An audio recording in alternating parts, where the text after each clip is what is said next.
c'est quelque chose qui est complètement négligé par les cavaliers. Alors les chevaux sont des grands mathématiciens, ils ont un esprit très logique, et donc il faut nous aussi nous mettre à leur niveau de logique en fait.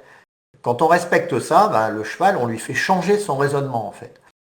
On va parler de la motivation, notamment du cheval. Parce qu'en fait, quand le cheval ne fait pas ce qu'on veut, eh ben, c'est qu'il n'est pas motivé pour le faire en fait.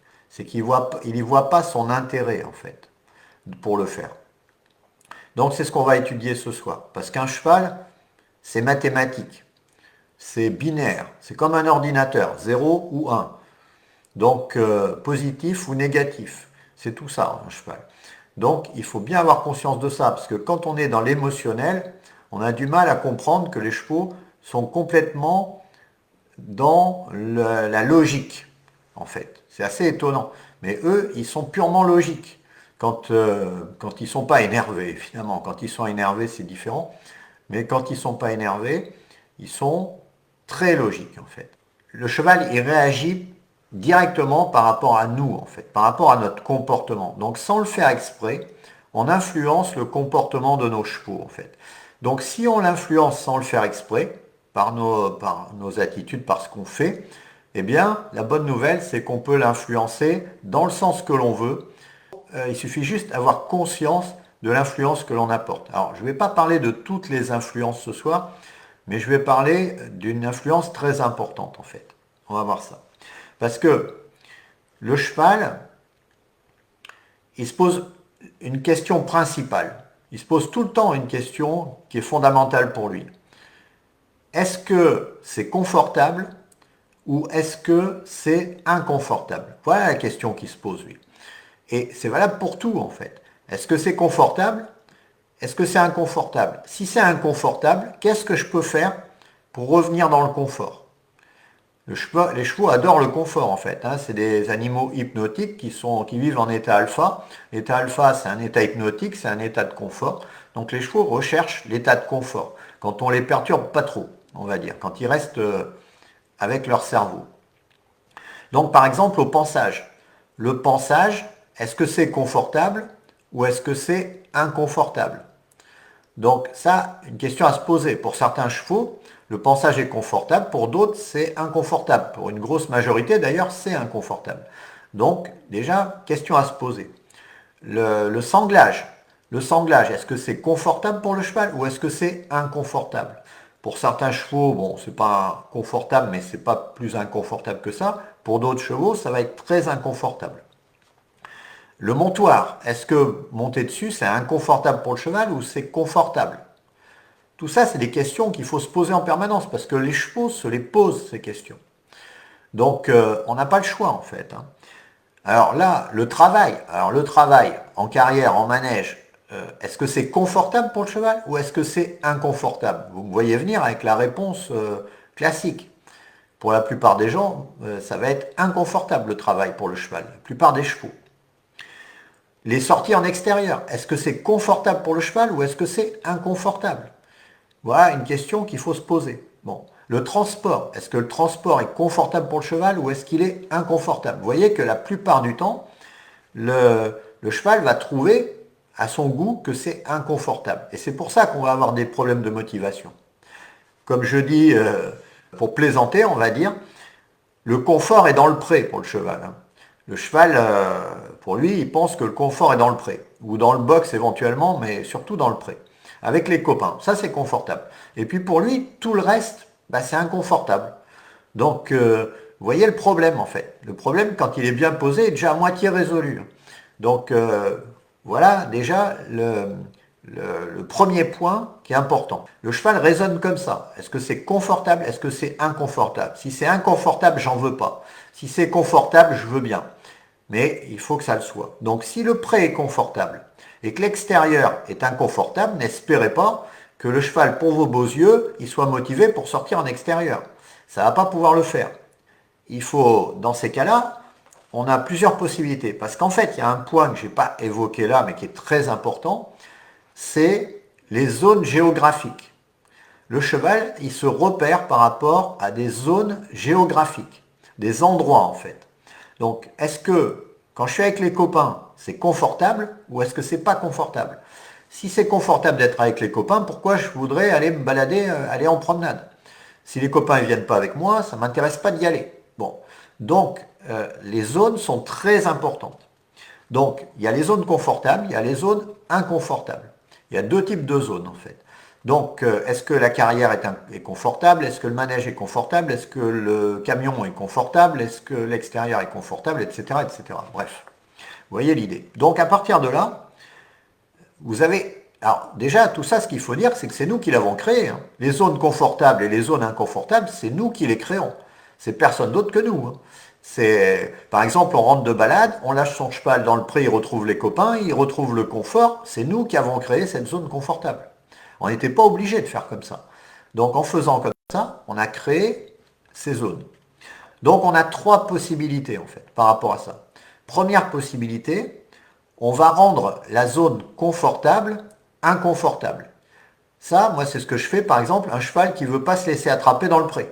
Eh ben, je vais rendre le pré inconfortable pour lui. Et du coup, il se laissera attraper, il sera tout content d'en sortir. Parce que j'ai rendu la zone inconfortable. Donc, ça, c'est la première possibilité. La deuxième possibilité, c'est de rendre l'extérieur confortable. Et si l'extérieur est confortable, le cheval aura envie d'y aller. Donc ça, c'est aussi une possibilité. Et puis la troisième possibilité, c'est de faire les deux en fait. Si vous faites les deux, eh bien, c'est encore mieux. Ça ira encore plus vite. Donc, ce qu'il faut faire, la première chose à faire, c'est faire un état des lieux. L'état des lieux des zones, en fait. Confortable, inconfortable, etc. Bon. Par exemple, la porte du manège, c'est confortable. Le fond du manège, c'est inconfortable. Donc, les chevaux raisonnent comme ça. Il faut rendre le fond du manège confortable et la porte inconfortable, en fait. Tout est là, en fait. Alors, moi, je vais vous prendre un exemple avec Maya. Parce que vous savez que Maya, c'est mon bureau d'études. Donc, en fait, elle n'aime pas... quand on part de la maison, il y a un petit chemin que j'ai clôturé. J'ai fait un chemin le long de la route, enfin il y a une haie, elle n'a pas peur des camions, ni des voitures, ni des tracteurs, ni rien, ni des motos, donc ni des remorques.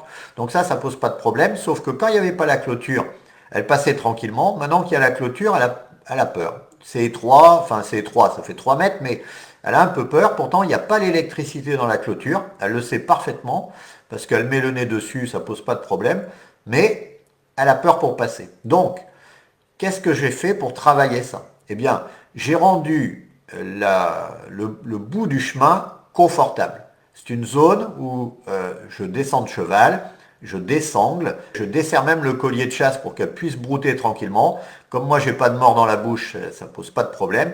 Et je la laisse brouter de l'herbe parce que l'herbe, pour les chevaux, c'est comme pour les humains, elle est toujours meilleure dans le pré du voisin. Donc, du coup, effectivement, elle est contente. Donc ça, c'est la zone confortable. C'est à 100 mètres de la maison.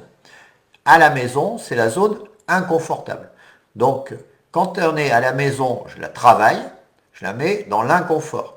Quand elle en a marre de l'inconfort, je lui propose d'aller brouter à 100 mètres de la maison. Et forcément, si elle a le choix entre être dans l'inconfort de travailler ou dans le confort d'aller brouter à 100 mètres, elle va forcément choisir le confort. Et du coup, elle va me faire les 100 mètres monter sans que j'ai besoin de mettre les jambes, de me fâcher, de lui demander d'avancer, etc., etc. Elle va le faire parce que c'est son confort.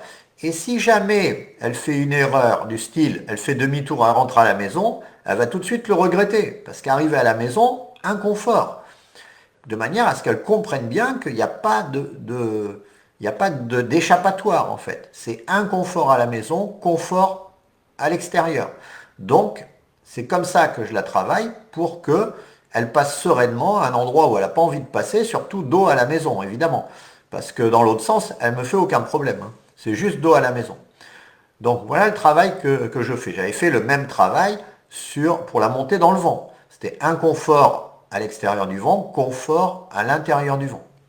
Et ce qu'il faut comprendre, c'est que les chevaux sont prêts à faire énormément d'efforts pour rejoindre un lieu, un endroit qui soit confortable pour eux. Ils sont prêts à faire beaucoup d'efforts. Et là, je vais prendre l'exemple de ma jument Palanza. Quand on rentre de balade, elle est à fond.